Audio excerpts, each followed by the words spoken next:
Hey, this next episode of the Tradepreneur Show, we're going to talk technique and strategy that you can implement to change the game in your favor. Welcome back to another episode of the Tradepreneur Show. I'm Patrick Somers, your host, the Tradepreneur, with Tanya, co-host. How you doing, Tanya? Doing awesome. All right. Great today. Yeah, I guess you are. You know, I mean, you got your hair in a bun and everything, so... I mean, it's hot outside. It's like 110. I thought you were demonstrating long hair safety for getting in attics and stuff. Yeah, well, that too. So we did an episode. The last episode was on, the importance of follow-up and some of the statistics that we went over on follow-up, which I have right here, still in my notes, and I even have notes on my iPhone this time because this stuff is so important. I really want to give the right data. And not just say a lot or many, because data speaks volumes. And like one of my favorite sayings that I have regarding data, and I can't recall who I said it to, so whoever shared it with me, let me know, I'll give you the credit. And it was in relationship to marketing. And it was, in God we trust, everyone else must bring data, right? And I love it because data is the truth. Data is taking what has happened, what we know has happened, and creating like the blueprint of results, essentially. Might not be the most scientific term, but you get what I'm talking about. So just to recap, some of these notes here, I'm not going to go through them all. You can check out the previous episode for that. But 80% of sales require 5 follow-ups after the initial quote or contact. 44% of salespeople give up after just 1 follow-up, right? In HVAC and plumbing, the average homeowner gets 2 to 3 quotes, but the company that follows up first and consistently is up to 80% more likely to win the job. And as we discussed, that came from an Angie/Home Advisor behavioral study that they did based on data, all right? 78% of buyers choose the company that responds first. 50% of buyers go with the vendor that stays in contact consistently throughout the decision-making process. Only 2% of sales happen on the first contact. That means 98% are left on the table if you don't follow up. Yeah. So, with that, what we want to discuss is what is follow-up? How do you follow up? Because, look, a lot of people could think that it's just, I'm going to call, right? And, okay, that's one form of follow-up. But it's not just calling. It has to be meaningful, and it has to be impactful, and you have to remember service before sales, right? Your intent has to be to serve. And if you want a great book on that, The Go-Giver Sells More. Great book. And if you put service first, you'll get more sales, right? So your follow-up can't just be like, hey, have you made a decision? Do you want to buy? Hey, can we come tomorrow? Whatever it is. It's got to be meaningful. So first lesson is sales follow-up has to be a meaningful follow-up. It just can't be asking if they made the decision. You're there to help, you're there to serve, you're there to guide. So one of the things, well, you know this from me, is when do I tell people they need to do their first follow-up? It needs to be the same day that they're running the call. Like maybe an hour or two later. Yeah. Right away. And I get people all the time. I said, okay, when are you going to follow up?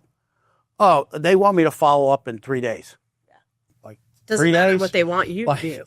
You follow up. Yeah, because here's technique. Look, when you leave the home or somebody leaves your dealership, your salon, I name all these examples because even though we're the tradepreneur and I talk mainly the trades that I know really well, this applies to anything, And so the same day follow-up should be a follow-up to serve, right? So before you went home or signed off for the day, you called every one of your customers that you dealt with that day. First, you call the ones that bought from you. And you say, Mr. Jones, this is Patrick calling. I just want to say thank you for choosing to do business with us. You've made a good investment because you're not just investing in general air conditioning and plumbing. Your decision to invest with us, you're also investing with me as your consultant, as your advisor. So your investment is not just a new air conditioning system, a new panel, a new patio, whatever. It's an investment with a company that's going to be there by your side. So I'd just like to thank you. I want to just confirm that we do have the date that we're going to be out there to do the work set for this. And I'm going to talk to the crew. We're going to be set. I already passed along this information that we discussed about your dogs. And I'm going to try and stop by that day, but you have my number. You can reach out to me anytime. Thank you again. The ones that you did not close, you follow up the same day. Mr. Jones, listen, I just want to thank you for allowing me into your home today and giving me the opportunity to earn your business. I know we went over a lot of things, and it's not every day you buy a new fill in the blank. So I just want to call and see if you have any questions about any of the information we went over that I can answer for you. That's the follow-up. Nobody else, I guarantee you, nobody else. And like the 1%ers are doing that. The 1%ers are doing that. And guess what? If you're listening to this and you're not doing that, you're the 99%ers, right? You're the 99%ers. And the 1%ers that are doing this are like, don't tell them that. He'll probably listen like, shh, don't tell these people this stuff, right? But don't worry about it. Because of the 99%ers that are listening to this, of that, how many are going to actually take any of this and put it into place? Here's the reality. Here's the harsh reality. 1%, right? 1%. We'd have people come tour and they get to see kind of behind the scenes here at the General. And I remember people would say, like, aren't you worried they're going to come in and take your stuff and this? I'm like, no, because they have to implement it. And people don't do that, right? How many people get a gym membership and don't go to the gym? Right. All the time. Right? Yeah. So it's the same thing. Like, so be a 1%er. So that's what the 1%ers do. The other thing you should do, whether it's the same day or the very next morning, you should be writing a handwritten card.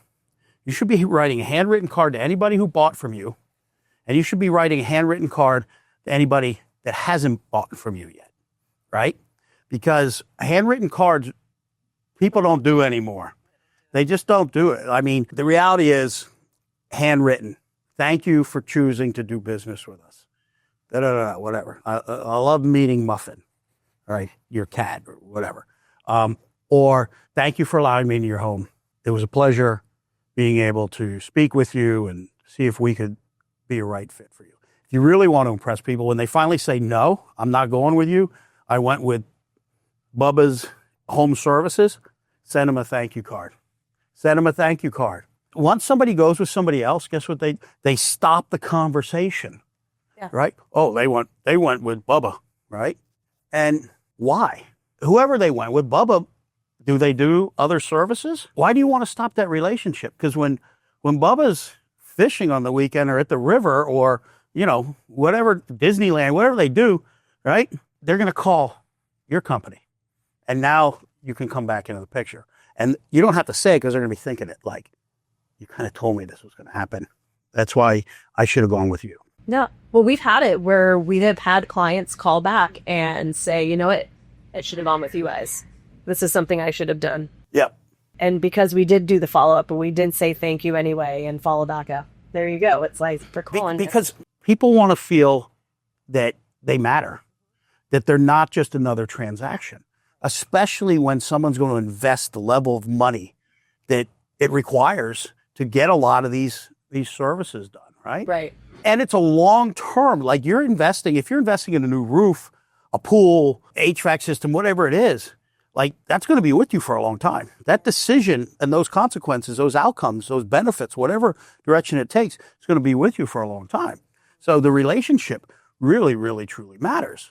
So with that, you should be following up every day to some extent, right? Though it doesn't have to be crazy, right?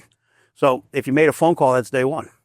You did a thank you card, that's day two. That's going to hit on day three or something like that. You know, you're going to get to a point where they either did make a decision or are going to tell you they made a decision, they went with someone else. And if you're following up, they might be more apt to tell you why.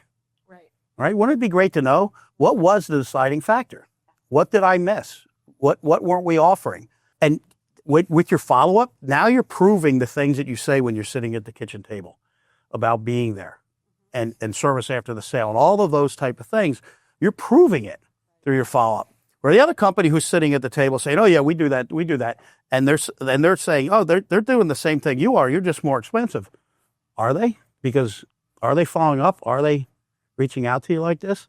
If they're not following up, especially after they went with you, what's the follow-up going to be like, a year from now?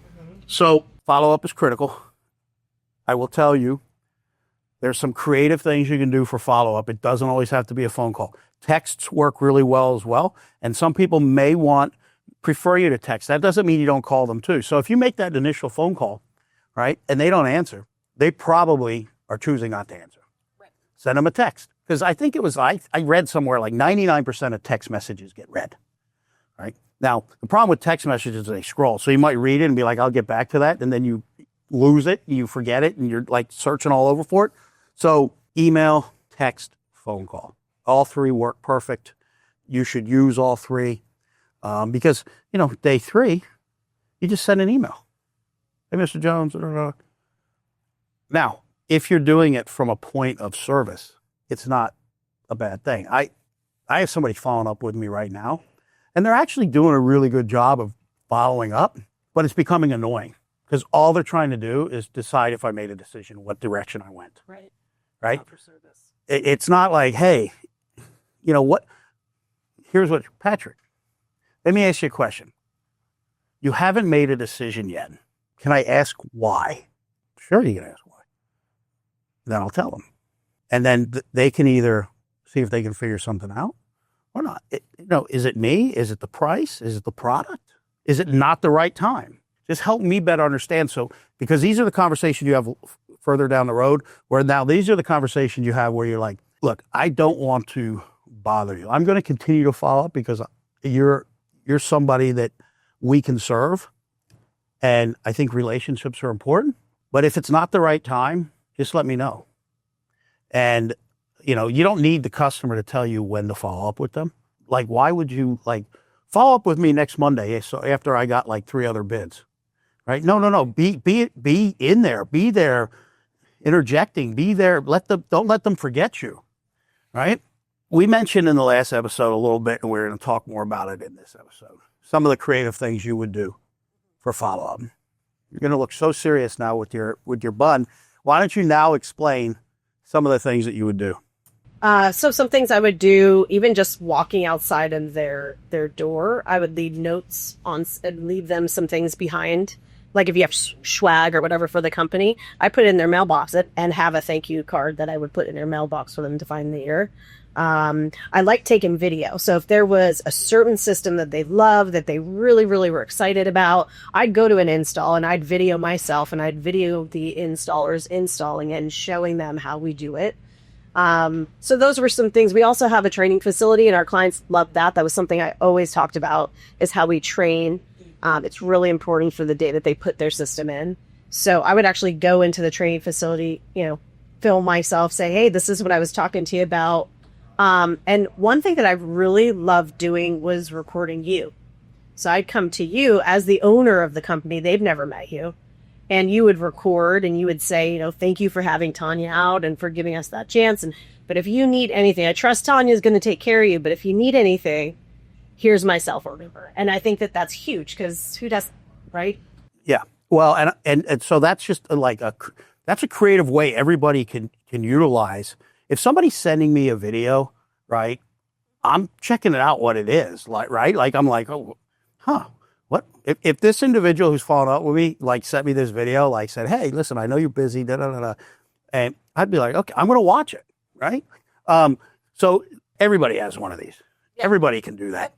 And it's just a creative thing to do that the 1%ers are doing, not the 99%ers. And look, I had a sales professional who listened to the show, and a couple years ago, it was time to renew a contract, and we were discussing it and what were we going to do and so on and so forth. And I said, look, let me go home. I'll be in tomorrow. I'll get it done tomorrow. I'm going to move forward. I want to move forward, but I'm going to get it done tomorrow. Well, that's to this guy, because he's a professional, that's almost a stall. Right. Right. And it's not a sale. It's not a commitment. It's like it's a waiver. And I'm on the fence. I could fall to either side through the night. I come into the office the next morning. You know, I get in early and I go walk. I leave my office and I'm doing some things and I walk over to the operations side. And right at the reception area on the counter are 2 boxes. This is like 7 a.m. 2 boxes of Krispy Kreme donuts, right? And then there's a note. It says, "Do not forget to sign the deal." I was like, if I read it, I'm like, what the hell is this? Oh, I'm like, I know who the hell sent this to me. I was like, do you know what I did? I went and I got the deal signed because I was going to do it, right? I was pretty sure I was going to do it. But at the time when I said I'll do it tomorrow, why wasn't I just going to do it now? It's a DocuSign. I can do it on my phone. I can do it on my desk because I'm still like thinking. I'm like, you know, do I want to do it? Maybe I'm going to cut it down a little bit, change it a little bit. Do I really want to do it as it's structured? That was my stall to buy time. And he knew that, right? He also knows me that, like, he's not going to move me forward by pushing me. So he just said, look, okay, great. But first thing in the morning, he hung up that phone with me, and he didn't just, like, kick back and spin around in his chair or think what he's going to do. He got on the phone to the Krispy Kreme, and he had to get them to not, I need you to get Krispy Kreme donuts, have them delivered at 7 a.m., and I need you to write this note for me. And this is what I need you to say, right? That's creative follow-up. Right. That tells me I'm not just another number, right? So I do want to share some things here because this is really, really important. And some of you know, back in the day, a long time ago, I sold cars. And some of the stuff, so there's a guy, his name's Joe Girard, right? And he set a world record for car sales. I think his number was like 13,000. Something like that, cars. And in 1 year, I think he sold like 14,000. And he's written some books. He was in the 60s and 70s. So there's I've read about this guy and stuff through the years. And I remember one of the things that they said he did was every single customer, he wrote them a handwritten card every single month. So every month they're getting a handwritten card from him. Now, keep in mind, that was before email. That was before text message, right? That was Ma Bell, the rotary phones and stuff like that. But some of the interesting information on this is his strategy, old school hustle, follow-up calls, and thank you cards, up to 13 per year to every prospect and customer. So I'm guessing maybe that was one a month and a birthday. Or a holiday, maybe, right? Yeah. Treating every customer like gold, relentless work ethic, and personal connection. So he was famous for sending a handwritten greeting card to every customer every single month. Wasn't just thank you cards once after the sale. It was an ongoing drip of monthly cards all year long to every client, prospect, referral, and even people he just met. We're talking 12 handwritten cards a year per person. Over 13,000 customers in total, right? Now, obviously, he had help doing that back then, right? But it was old school CRM. And I was thinking about that because Lennox did this big study, this huge study on sales and all different stuff, consumer research, everything, right? It's really fascinating. I think it's pretty well protected, but they'll share bits and pieces of it. And one of the things that came out of that study is like your ideal customer for like HVAC, and because they're an HVAC company, manufacturer. So their data was specifically around HVAC. Now, the data is going to apply anywhere. And I'm going to share something that's really, keep in mind, it was 13 and 12, so I'm guessing 12 on a holiday, right? Mm-hmm. Every single month, a meaningful touch point, card, handwritten card, whatever. In this study, Lennox did, and I wish I remembered the name of the study, but anyway, I think they did it, I don't know. I want to say 6 years ago, maybe longer, but time flies so fast. They found that your ideal customer, HVAC customer that buys the high efficiency system, buys the high efficiency top end filtration, that has your club membership, right? That does all of the things that you want the customer to do, right? The ideal customer that's loyal to you, that refers you, all of those things, wanted 13 meaningful contacts per year. Right now, what is a meaningful contact? A meaningful contact is the birthday card, a handwritten card, an email. Hey, I just want to let you know that your system is coming up due for maintenance. I know it's been X amount of months since we installed for you, right? If you didn't get them to do business with you, hey, I just wanted to follow up, see how everything's going. I know you went with, so and so. I hope everything's working out. And you never say anything bad about the competition, right? You say, I hope everything's working out. And it's a great relationship. Just want you to know, thinking of you. And if there's anything I can ever do for you, let me know. And there's some old school salespeople. And when you talk to them, because when you're done on the phone with them, they always say this before they hang up. And I know several of them. And this is if I call them. I could call them for help or a question on something. Hey, Patrick, is there anything else I can do for you today? Right? And I'm like, what? I called you for right? And so it's that old school stuff and it matters. Right. And so, look, I always say that if you change the medium, you do not change the behavior, right? So if you're bad at taking notes on paper, getting an iPad is not going to make you better at taking notes, right? And it might be now you hit the little button and the AI records your notes and summarizes it for you. Still doesn't mean you're going to be good at doing that, right? So it's the behavior that matters. And so we might change the ways and methods that we use to follow up because of technology, but it doesn't change the behavior and the psychology of what people want. So I just find it fascinating, 13 meaningful contacts. Now, I'm not saying you have to go out and start writing handwritten cards to everybody, but figure a way to have those meaningful contacts. And look, why do you want that contact? Why do you want to keep that going? So if somebody chose to do business with you, right? So we're starting to offer year-round holiday lighting, right? So if I'm a sales professional, now that that's something we're offering, I'm calling every one of our customers, say, Mrs. Jones, Patrick here. Look, I just want to share something with you. I'm going to email you some information on this. I'm just giving you a heads up. I just want to let you know. I want you to be one of the first to know. We're offering this amazing year-round permanent holiday lighting. I'll send you some information on it. I'm going to send you a video on it so you can see what it is, what it looks like. And I'm reaching out to you because with this being a brand new offering, we've got some real good specials going on. So I'm going to send the information to you. If you have any questions, feel free to reach out to me. I'll follow up with you after you've had some time to look at the information. You don't say, is it okay if I follow up with you? I'll follow up with you after you've had some time to look at the information.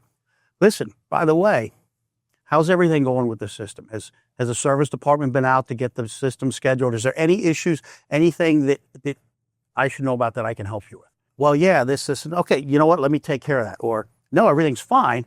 Everything's perfect. You guys are fantastic. Fantastic. So anything else I can help you with before I go? No. Thank you. I look forward to getting the information. I'm doing that to every single customer I have. And guess what? The ones that didn't do business with us, I'm calling them. Mrs. Jones, hey, listen, I know you went with so-and-so for your new HVAC system. And look, if you're happy, I'm happy, right? But what I do want to let you know is we are starting to offer this permanent year-round holiday lighting. And the company's been around for a long time. Great product, great warranties. I'm just going to send you some information on that. And if you have any questions, let me know. I'll follow up with you after you received it. I just want to say thanks again for taking my call. You go, right? Now, if you ran that lead 6 months ago and they haven't heard from you since, they're going to be like, okay, yeah, buddy, see ya. But if you've been reaching out to them, keeping a follow-up going, keeping that relationship going, and look, there is no excuse not to. With technology today, automated, with social media, automated email services that are very affordable, the follow-up is just hypercritical, right? Listen, any final comments or things you want to add on the follow-up, things that you've done, advice, maybe something that didn't work? Have you ever done anything that just totally bombed? Yeah, I sent a plant to a client. I thought for sure I was going to get that sale. I followed up. I sent them a plant. There's some things that they had going on. It ended up not working, which is fine. I'm glad I still did it because I did it from the heart. And I think if I had to give anybody advice, it's just be authentic with what you're doing. do it because you want to do it. But do things that are different that nobody else is doing. Everybody's making a phone call. Everybody's texting. Like, send videos, send funny YouTubes even, and do it all. Like, you should have a plan. Don't wing it. Don't shotgun it. Create your own CRM. Like, everybody says, oh, I can't access that in the CRM or this or that. Look, if you're dependent on somebody else to track, you're going into somebody's home. Right. You know their address. You're having a conversation with them. Right. You're getting their phone number, even though it may or may not be visible to you in the CRM. Look, if that's what you're saying, then you're making excuses and you don't want to be a 1%er. Right. Right?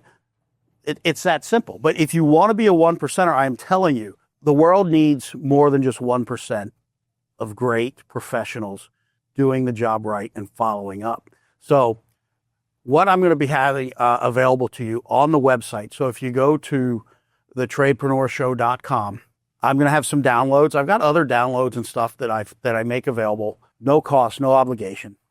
But I'm going to have a follow-up plan. I'm going to map it out for like an initial sold, not sold. There'll be a flow chart, some things that you can take and make your own and use that will work. I guarantee you, if you develop a good follow-up plan, you stay consistent with it, and you're true to it, and you come with the heart of a servant, it will make a huge impact in your life and the lives of your clients. With that said, we're going to wrap up another episode of the Tradepreneur Show with Tanya Priest. And listen, we got a lot of people behind the scenes. We got an amazing editor, I think, because they make me look better than I am. Got an amazing camera and lighting and sound guy. And now he has a sidekick, his amazing wife, helping. And so I just want to say thank you to everybody that really helps makes this a go. There's a lot to it. I had no idea what was involved in doing a podcast. And now that I'm 25 episodes in, I have a really good idea, and I'm just scratching the surface. And thank you to you, the viewers and the listeners, for your support. I really would appreciate liking this, sharing it, comments, feedback. Thank you very much.